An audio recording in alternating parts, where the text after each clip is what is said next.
Halo teman-teman, kenalin aku Wirda. Aku mau ngajak kalian untuk persiapan IELTS bareng-bareng nih. Aku sendiri udah pernah ambil IELTS tuh 3 kali. Nah, terakhir itu 2 tahun yang lalu.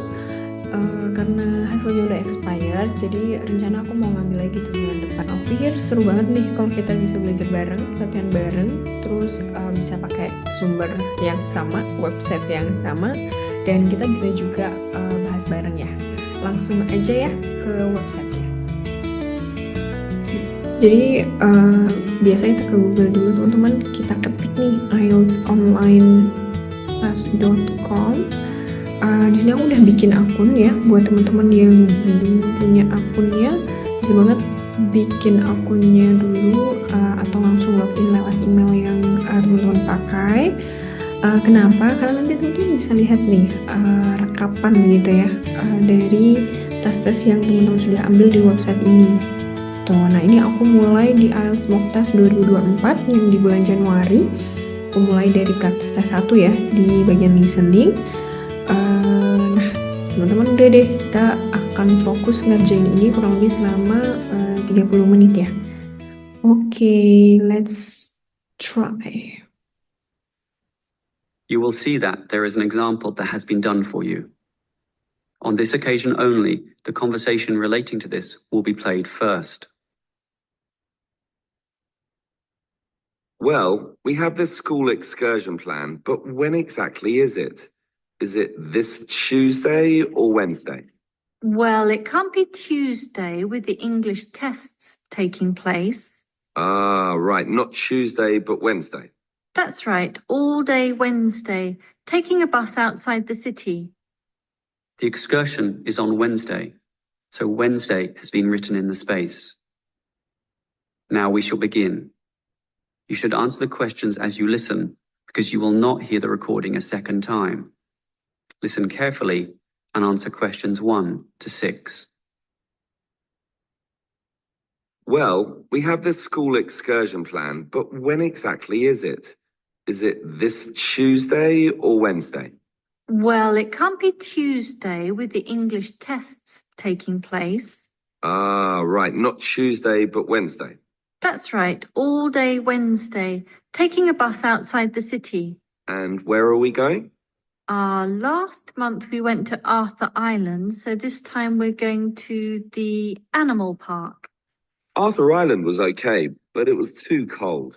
Let's hope the weather for this week's excursion is better. I don't suppose animals care about bad weather, but I certainly do. Have you heard the forecast? Yes, and it's not too bad.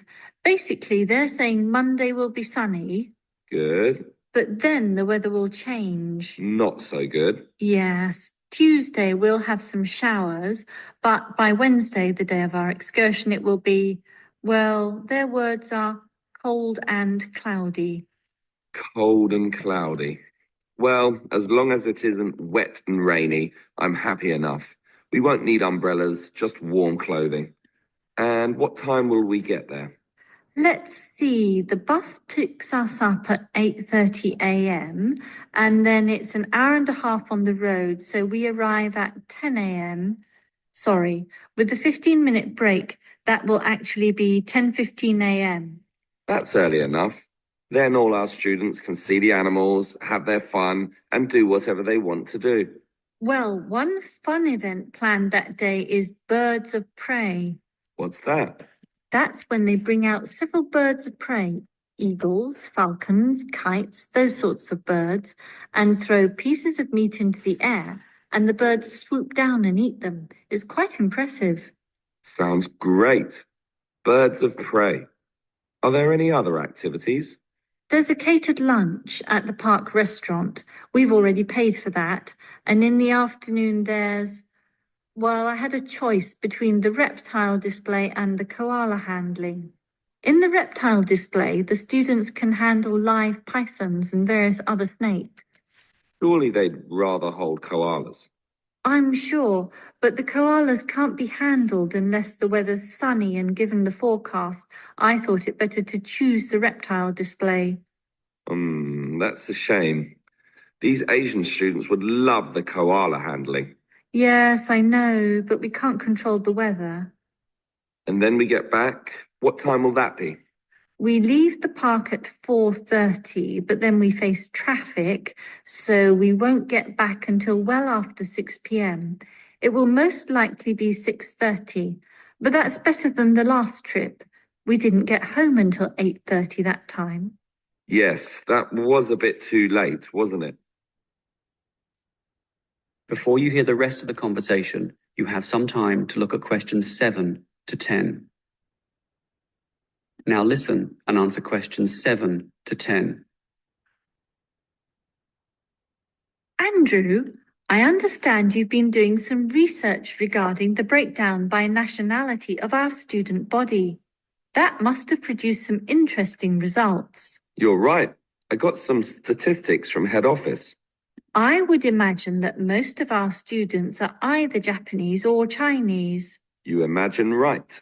But it's the Chinese who constitute the majority, but only just.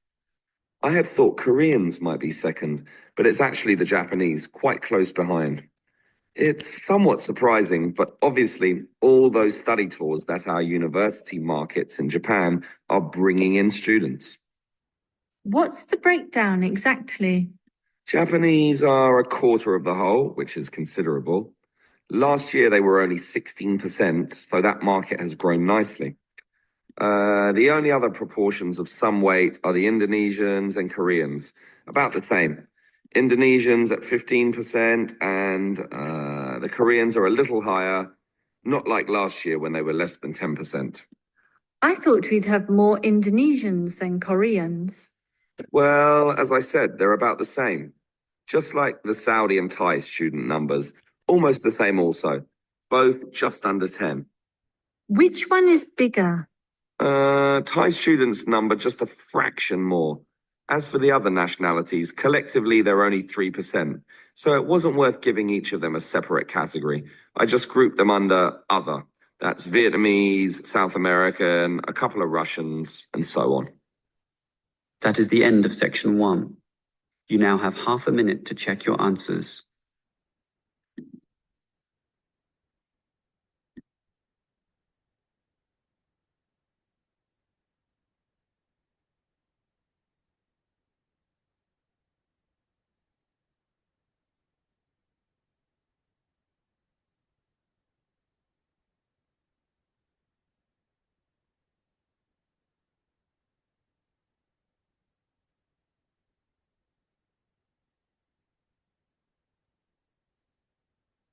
Now turn to section 2. You will hear a representative from Easy Travel Travel Agency explaining to some customers the benefits of her company.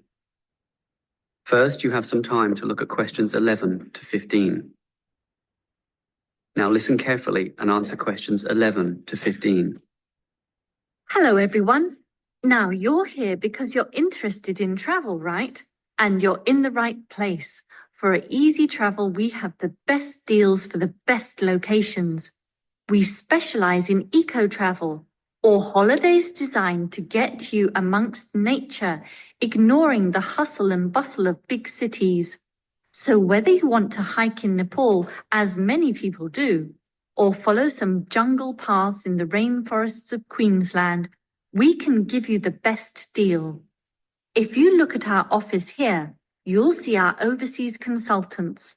That's for trips overseas, obviously, to Europe, to North America, but primarily for the Asian market, which is generally more popular in this part of the world. Most people like that touch of the Orient, right? But they also like the domestic market, since this country offers its fair share of beautiful natural vistas. What about the deserts, anyone? What about some striking red rock gorges? Then talk to our domestic consultants who can arrange anything you want.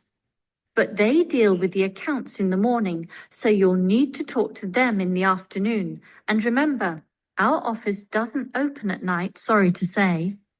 Now, around the outskirts and outer regions of this city, there are many beautiful places that you might not be aware of. And the advantages of these regional locations are many. Mostly by being closer. Some of them can be done in a day tour. Yes, it's fast and convenient with none of those long-haul bus trips, which often leave you cramped and uncomfortable and stuffing heavy suitcases into luggage racks. But I should tell you about our buses, those that are needed for the somewhat more distant holiday destinations. They definitely do not suffer from those problems I just mentioned. We use the services of the famous Sleek Line Company, whose buses are known as the very best. Yes, they are big, yes, they are comfortable, but what makes them especially different is the personal attendant who accompanies the driver, ready and willing to serve you and ensure that your trip is the very best.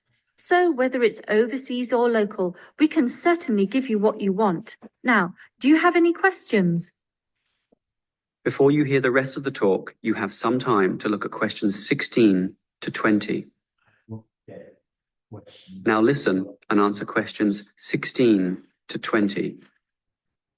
Right, let me orient you to our main Easy Travel office here.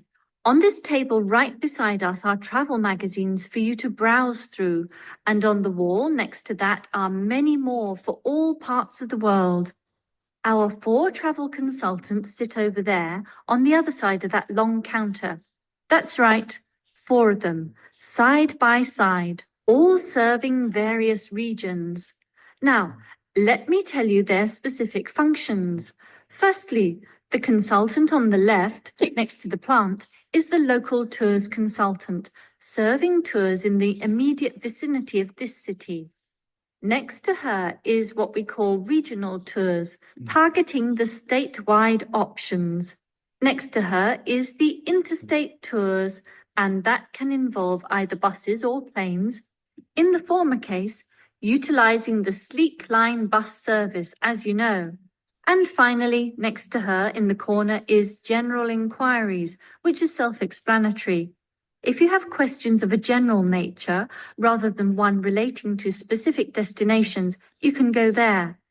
Now, as I said, we can do international tours, and for that you need our big office, just through that door, the one between those 2 plants.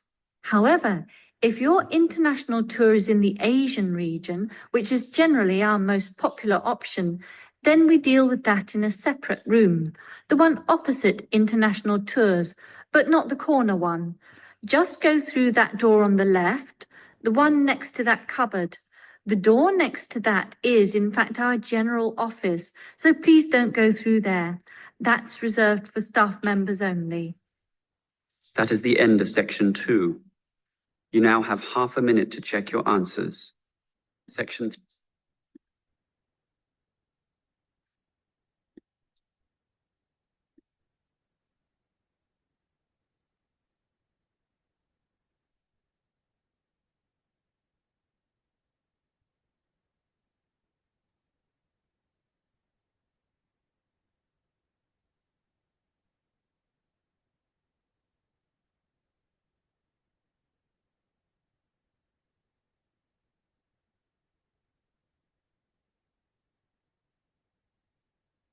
Now turn to section 3. You will hear 2 students, Sam and Liz, discussing their university orientation program. First, you have some time to look at questions 21 to 24. Now listen carefully and answer questions 21 to 24. Hi, Liz. How do you feel about starting university here? A little bit nervous, but I'm confident I can handle it. This orientation program seems like it will help us a lot. Sure. I'm looking at the timetable here myself. It seems that there are choices available. I can see. So, what are you going to do Monday afternoon? In the morning, we all have the opening lecture, but it looks like we have a choice later that day, as you said. Well, the careers lecture might be helpful, but I am interested in the uni tour. It's probably too early to be thinking of careers now anyway, and I want to know what's what at this new university, so I'm doing the tour. All right, I'll come along with you. Might learn something interesting. After all, we haven't seen much of this place yet, and we will be spending 4 years here. Tuesday is another full day too. In the afternoon, there's a lecture about study skills, but that morning offers another choice. Library tour or student union induction? What do you think? I think the student union is very important, but we can go there anytime, right? So we should take advantage of the library tour while it's being offered. Maybe the week after, you and I can go to the student union. Library it is then. Now, Wednesday has a free session in the morning, but after lunch there's a choice between visiting the computer lab or attending a lecture on our legal rights. Well, law and rights are important, but computers are the basis of everything these days. So I'm going to the computer lab. Don't you think knowing our legal rights is equally, if not more important? We live in a very litigious and complex society now. Sure, but it's something we can pick up later, so let's leave that one out. Okay. Let me see the timetable. Thursday is a free day, and the week winds up with some celebrations on Friday afternoon. It looks like a fun choice too. There's either a barbecue on the main lawn or the dance. I never pass up the chance to eat something. What about you? If I can get a free meal, I'll take it any day, and I'm not good at dancing anyway. Well, that's that decided, right? Right. Before you hear the rest of the conversation, you have some time to look at questions 25 to 30. Now listen and answer questions 25 to 30. Guess what, Liz? There's another interesting thing in this orientation booklet, and it looks important, about a style guide. What's that? Take a look yourself. It seems to be a set of rules regarding how to present written work, essays, and that sort of thing to the lecturers.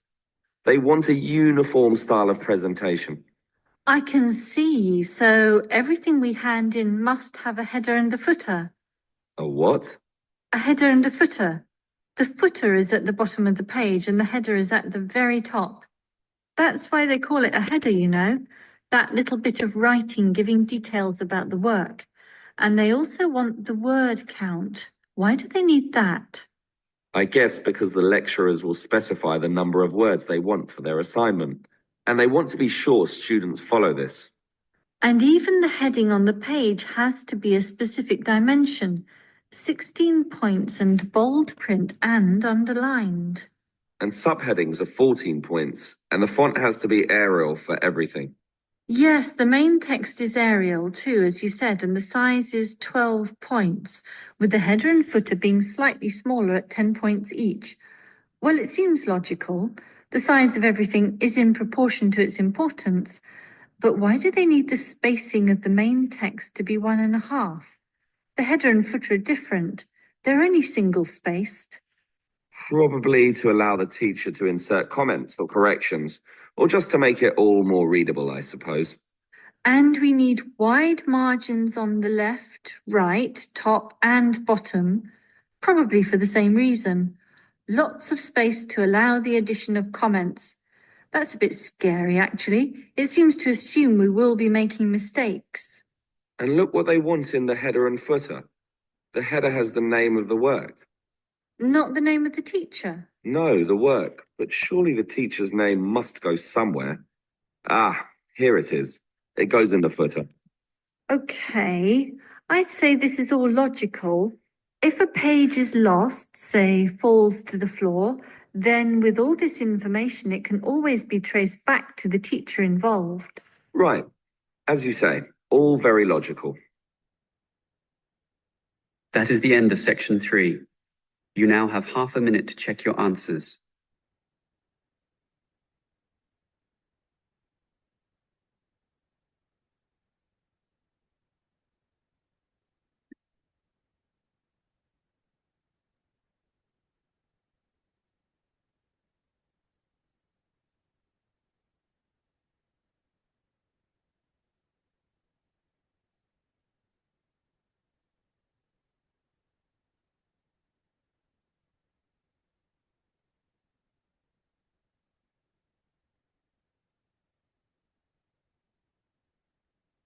Now to section 4.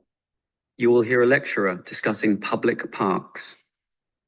First, you have some time to look at questions 31 to 34. Now listen carefully and answer questions 31 to 34. Most of us are familiar with a local park. We spend time there, play there, and have some of our best memories in these places. But what is a park? Basically, it can be defined as a natural, or at least semi-natural, piece of land, planted with a variety of trees, bushes, and flowers, protected and reserved for the enjoyment of all citizens. There are usually regulations about the sorts of behavior that can take place within.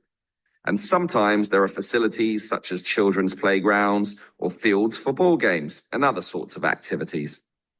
For this reason, if there is grass, it is kept short, and this also discourages the breeding of insect pests. A well-maintained park actually needs a lot of people to look after it, and more so if the park showcases special plants, flowers, or trees, in which case it is called a botanic garden. In complete contrast, if the park is big and remote enough, it is sometimes designated as a wilderness park, to be left completely alone and untouched, protected from all development in order to allow wild species, both plant and animal, to live undisturbed. But it is the urban park, the sort of park that most people are familiar with, that I want to talk about now. These preserve natural landscapes for the pleasure of the urban population, most commonly just for passive recreation. In other words, allowing people just to observe the trees and lie in the grass. And such passive recreation is certainly needed. Before you hear the rest of the lecture, you have some time to look at questions 35 to 40. Now listen and answer questions 35 to 40. Continuing on the subject of parks, it might surprise you to know that once there were none. 1,000 years ago, there was no need, since there were already extensive open spaces, forests and wilderness surrounding most cities and towns, for example, in Europe. These dark, dank forests were large and even dangerous, full of wild animals and with the potentially fatal result of getting lost. Hence, fairy tales evolved about witches living in these areas and the wolves and bears which could threaten young children. However, with the rapidly increasing human population, the original wilderness and natural open spaces were intruded upon.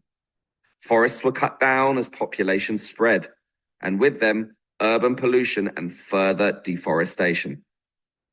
But it was only with the advent of the Industrial Revolution that people realized natural areas needed to be preserved to give the populace access to the sort of nature that was fast disappearing due to the uncontrolled development and demand for resources. The first park expressly designed for that purpose is usually considered to be Prince's Park in Liverpool. This was in 1841 on land donated to the public by a rich iron merchant. With such a generous donation, worth about £50,000, the council decided to invest £5,000 of its own money in making it look good. Consequently, they hired a landscape designer, Joseph Paxton, who designed twisting, turning pathways among shade-giving trees, all based around a central lake. In many ways, it became the prototype for all later large parks, including the famous Central Park in New York. But if we were to pick the park that most people are familiar with, it would be the much smaller neighborhood park. These can be tiny, but by being in the midst of extensive development and dense populations, they are increasingly seen as a refuge where one can get a glimpse of true nature. Many psychologists now maintain that this glimpse is necessary, for ultimately, as a species, we have an innate affinity for nature, and the concrete urban zoo clashes with our inner being. This has seen a rejuvenation of many urban parks that were once left to decay, for example, in New York or London, and indeed some cities such as Melbourne are known all over the world for their abundance of carefully maintained parks, including a world-famous botanic garden. That is the end of section 4. You now have half a minute to check your answers. That is the end of the listening test. In the IELTS test, you would now have 10 minutes to transfer your answers to the answer sheet.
Jadi itu tadi yang ini ya, nomor 13.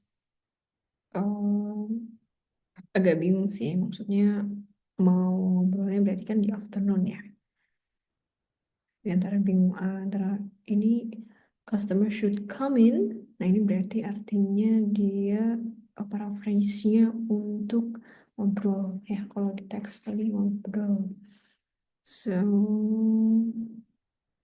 ada lagi tadi yang kurang tepat. DFBA, DFBCA. Nah ini kebalik DFB. Agak bingung di bagian ini ya teman-teman, ini agak lama gitu. Jadi kita harus konsentrasi yang mana sih yang local tours-nya. Tuh, jadi ini aku kebalik di bagian Asian region ini. Um, ya, ya, ya, kebalik di yang cupboard tadi ya. Kalau yang deket cupboard itu tuh yang general office. Kalau yang Asian region ya sampingnya ya. Ini yang Asian region dekat cupboard. Bentar. Just go to the door on left, the one next the cupboard. Nah, itu tuh yang ini nih, yang Asian region. Nah, samping jangan yang general office. Itu kan yang di pojok. Gitu. Nah, aku zong banget tuh di yang terakhir ya. Itu kayak udah lost banget. Jadi teman-teman perlu beware dengan emang lecture yang monolog ini. Karena paraphrasingnya ini cukup hmm, complicated ya, cukup complicated bagian kebingungan ya. Di bagian ini udah benar get lost. Industrial Revolution yang aku ada at the start of Industrial Revolution. Jadi kayak ini udah nyampe Princess Park apa belum ya? Nah itu. Jadi kayak don't be panic. 36. Kemudian 5. Nah makanya aku karena udah nggak dapat 36, aku fokusnya ke 37 aja. Dan 38-nya pun juga tadi agak kepikiran ini kapan ya kayak gitu. Jadi nggak dapat. Terus refuge sebenarnya aku juga dengar, cuman read as a refuge. Nah ini nggak dapat sih maksudnya tadi gitu. Karena mungkin aku nggak begitu familiar dengan refuge gitu, karena aku harapannya yang lain mungkin karena kita punya asumsi gitu. So listen carefully. Dan di sini aku cuma dapat 6,5. Oke. Nah,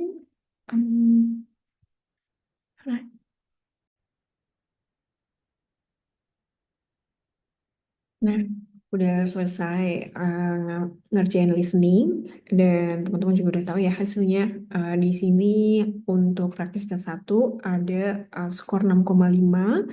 Teman-teman juga bisa rekap lagi gitu ya, review lagi kayak gimana jawaban teman-teman tadi, dan ada juga transkripnya, jadi bisa sangat membantu. Terus teman-teman juga nantinya bisa lanjut ya ke reading, writing, atau speaking. Aku bakal lanjut di reading esok hari. Jadi kita bisa sama-sama untuk ngerjain reading ya. Oke. Kayaknya itu dulu ya teman-teman. Terima kasih sudah nonton. Sampai ketemu lagi di video selanjutnya. Bye.